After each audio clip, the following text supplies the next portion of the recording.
téléspectatrices, de retour pour une présentation de vidéo pour le thème qui se nomme Exquisite. Alors, vous allez me dire, Exquisite, il est sorti il y a un moment déjà, etc.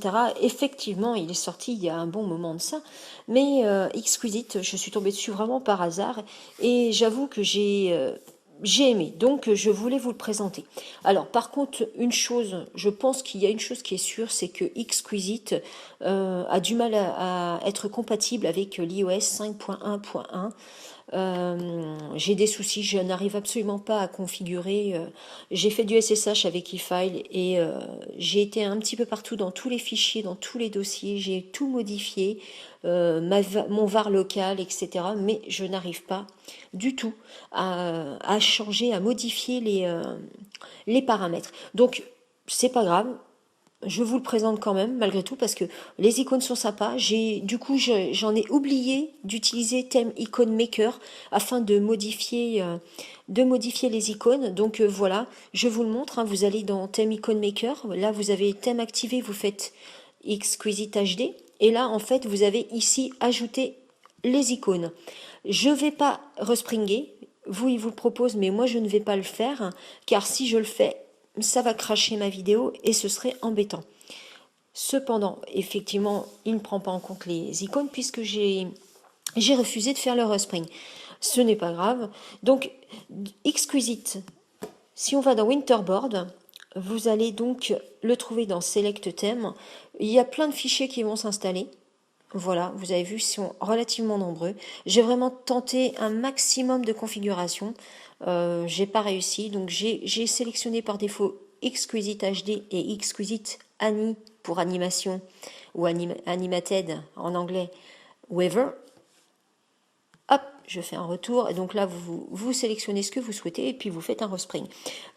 En fonction de ce que vous allez paramétrer, ça va modifier le fond d'écran derrière. Vous voyez, moi c'est un soleil qui est animé. Mais bon, vous voyez aussi une chose, c'est que c'est toujours en recherche de paramètres. Et alors que j'ai modifié, que j'ai enlevé Fahrenheit et que j'ai mis Celsius, ça ne l'a pas pris en compte. Donc je me demande vraiment s'il est compatible avec le 5.1.1. Donc voilà, on a fait le tour du thème. Hein. Vous avez aussi la possibilité de modifier les pages de chargement. Du coup, je ne les ai pas mises. Je vous laisse à votre bon vouloir pour modifier ce thème. J'ai juste rajouté avec Dashboard X un widget clock, un widget donc horloge, qui sur toutes les pages je l'ai installé, comme ça me permet d'avoir l'heure sur toutes les pages, puisque dans le status bar là-haut, je l'ai modifié. Voilà, j'ai fait un petit peu le tour de ce thème qui est tout simple, mais je pense pas le garder, puisque de toute façon, vous voyez, page de chargement est assez sympa, puisque de toute façon, vous pouvez pas modifier le fond d'écran. Hein, vous n'avez pas de fond d'écran dans les pages fond d'écran, ou alors il faut vraiment sélectionner le wallpaper. Non, je vous dis des bêtises, c'est en fonction de ce que vous allez sélectionner, excusez-moi, dans Winterboard. Donc voilà, on a regardé, c'est tout ce que je peux vous dire de plus sur ce thème. Le lock screen, voilà, là je suis en câble USB, donc effectivement je ne l'ai pas. Je vais l'enlever pour vous montrer. Donc je déverrouille et voilà, il n'y a rien qui se passe, tout simplement parce qu'effectivement j'avais oublié que j'ai modifié ma configuration dans Winterboard, mais logiquement avec certaines configurations vous aurez une animation sur le lock screen.